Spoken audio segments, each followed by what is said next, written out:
HELLP syndrome is a life-threatening condition that can complicate pregnancy. And that's why we want to tackle it today through Lucy Fredrick, who's going to tell us more about what HELLP is, abbreviated as HELLP. It's a mouthful, but I'm sure we'll learn about it today. Karibu sana, Lucy. Thank you very much. What is HELLP syndrome? It's a pregnancy complication. Usually it's still not determined. They say it's a variation of preeclampsia, but sometimes it can come before the preeclampsia. As you said, it's an abbreviation that it's haemolysis, elevated enzymes, and low platelet. So when you get preeclampsia, there are chances that you're going to go into eclampsia or you get the HELLP syndrome. Yeah. So that's how I came to find out about that condition when I had to go to the hospital after, that feeling of you're not feeling okay, and it had not been diagnosed on my prenatal clinics that I had gone to. What were the symptoms? How did it present itself? It actually presents itself like normal pregnancy issues, not problems really, but it's swelling, feeling tired, blurred vision, and all those things. I didn't experience all of them at the same time. Mine started with the swelling. My face was swollen, my hands, my legs, and when the pregnancy was just ongoing, I was losing weight. But from nowhere, I started gaining weight, a lot of weight. Like I was 65 and I got to almost 83. So that's another way of knowing when you have preeclampsia or the HELLP syndrome, because you actually gain weight quite fast. Okay, so you get to hospital. Yes. How does the nurse react when they take your pressure, and what does the doctor say? Well, the most interesting bit of it is through my prenatal, they would do the urine and the normal blood test, but nothing was showing.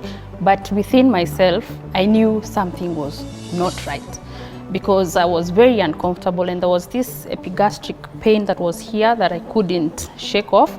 Actually, it was once diagnosed as gastritis, but the nurses kept telling me the pressure is not very good, the sudden weight gain is not good, but nobody at that time had told me the issue. So on the last day when I went to the hospital and was feeling sick and I was given medication for gastritis, I kept getting worse because I couldn't eat anything. And by the way, throughout my pregnancy, I was throwing up. So that was another sign.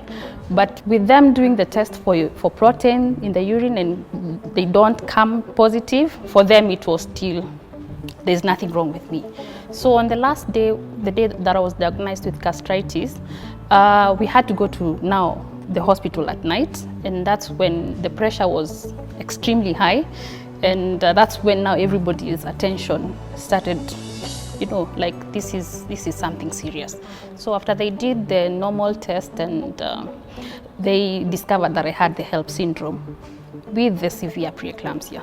So I was admitted on the same day, and of course series of tests and the doctors coming in and now them taking you through the journey of what is going to happen next, because unfortunately it's downhill from there and it escalates so fast. So they have to manage the pressure, they have to let the platelets go up because you can't go to theater, and they also have to take you through the journey of what is happening next, because they have to deliver the baby for you to be okay. So baby comes way earlier Yes. than expected. How did you handle that? For me, if it wasn't for that bit of me being aggressive of wanting to know why is this happening, I had not read about preeclampsia in a way that I would have been informed that I'm having it. So it's a shock. First of all, you're being told that you have to deliver a baby at 29 weeks. You've not done anything, you've not shopped, you've not, basically there's nothing that prepares you for what is happening. And the other bit of it that is, they also in hospital, you're not given that counseling. Because for me, I think what helped me is I went into a shock. Like, this has happened, there's nothing I can do. It's just leaving everything to God. And yeah, you do what you can. The doctors help you where they can. But now you have to take a day at a time, because I don't think there's any counseling that can really prepare you for all that. Remember, this has happened in hours. You've gone to hospital, you're being told that they have to deliver the baby and they have to manage pressure. There's a lot of medication that is in there. They have to boost the baby's lung. So when you're there, when you're sitting there, you're like, I'm confused. You don't know where to start. So you just stay put and just pray that everything goes well. All right. So baby is here. Yes. And you're in maternity ward and the baby is in the newborn intensive care unit. Yes. How did you manage that, and what was your experience in hospital during this time? First of all, going through the theater, you know, there's that bit of it when you read on the social media and all other platforms, people think that CS is not hard, it's the easier route. For me, I felt each and every bit of it. So I was just waiting to see the baby. So the baby is born. I'm not allowed to see the baby because she already has some complications. So I'm there and I don't know how the baby is doing, how small the baby is. And once now you can't wait to see the baby, but at the same time you're still very scared. You don't know how the baby looks like. You're not sure whether the baby has survived, if everybody is managing you and all those things. So for me, by the time I was getting off the morphines and the medication, I couldn't see the baby the first day. So I had to do it the next day. And I had been shown a photo. So you know how the photos, the baby usually looks big. But now when I went to the NICU, first of all, the wires, the machines, the noises and everything, then you see a tiny little baby. And you know, you just get overwhelmed.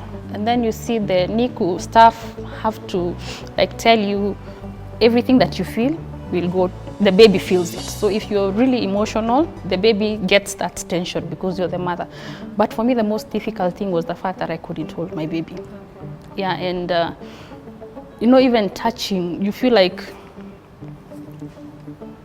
you feel so helpless. And then the series now, you're blaming yourself, like probably I should have done something before, I should, you know, there's that bit of it that you start feeling guilty that it's your fault. So I really broke down when I saw my baby, and I was being told that she's not feeding well because she comes, you know, she had reflux already. So even that 2 ml that she was being given, she couldn't retain it. Then there was that bit of it, now you don't even have milk because your body is not prepared. And you're being told that you have to sign off documents for your baby to be given formula. You know, you're asking, is it a bad thing? So you're not really sure of what to do. You're just in that helpless state. And I think it was even worse for my hubby because he didn't even know how to comfort me or, you know, what to do. But you go through that process.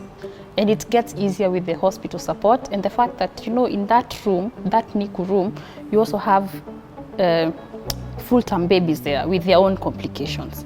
So you get to see there's that balance. It's not because the baby has come early, but it's just something that happens. So the process becomes easier. Every day was different.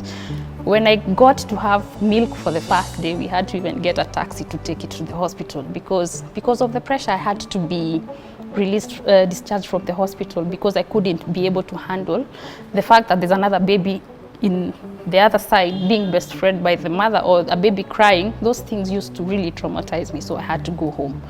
So the first time I got milk was really exciting for me. I usually say it's a full circle journey, but you have to start somewhere. And for me, the positivity really helped, and the fact that I was numb, I couldn't even feel the pain from the CS. So I had to be strong for my baby girl. Okay, so baby comes home.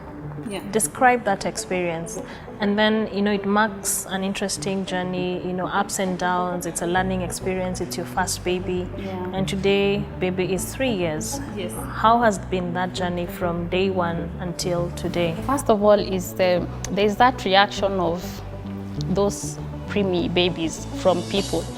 You know, there's that excitement when somebody has given birth. People want to come and see the baby and all those things. But for you as a mother, the first thing, in fact, even when you're in hospital, the major thing to do is to protect that baby from not getting an infection.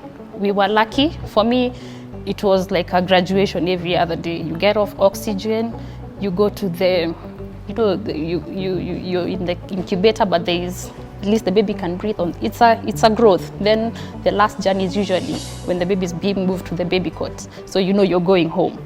So there are other things that come, there are bills and all those things. So I didn't let those things bother me. Now it's preparing to go home. You have to clean your house, ensure that there's no dust. You have to limit visitors. Like I said, people don't grasp. There are people who are curious, they want to see how small this baby is, but then they don't understand that even if you have just a normal cold and that baby catches it. So it was also difficult.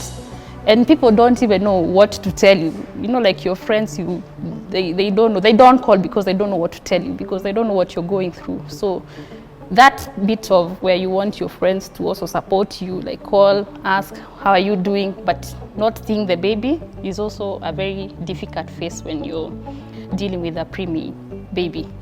So we go home and the baby has to stay most of the time in the bedroom. Then there's this bit of at the hospital, the nursing care is there 24 hours. So even when you're going to see your baby, pumping the milk and all that, you know they're taking care of your baby.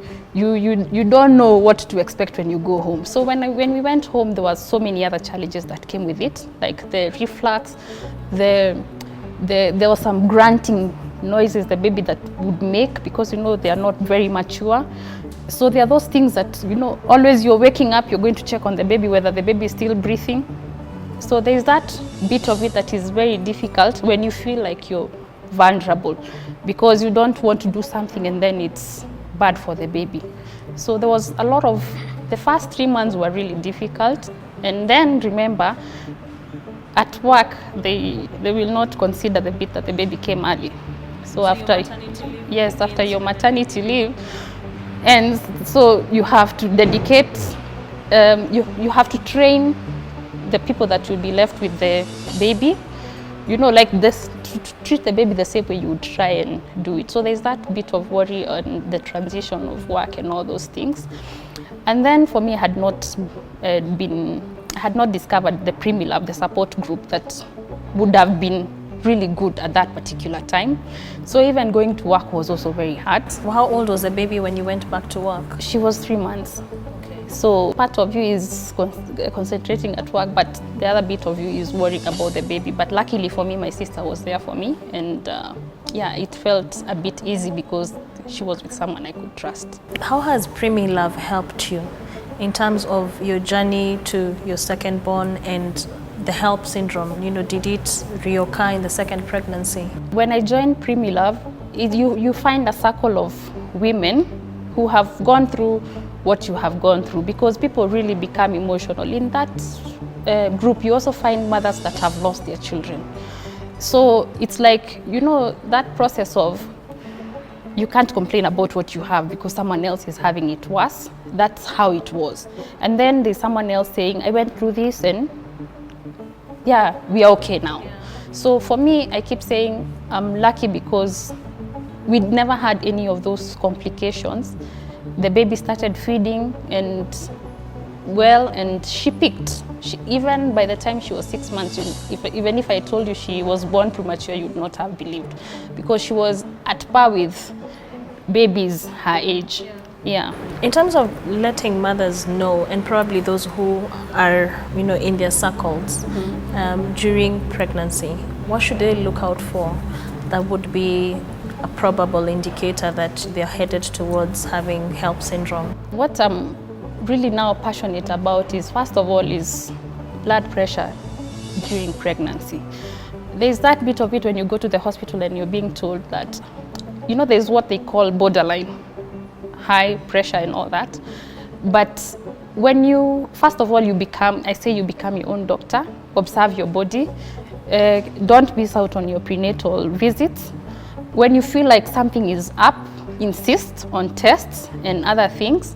And people take the pregnancy journey as, there are a lot of that bit of, oh, it's normal to swell during pregnancy, it's normal to do this.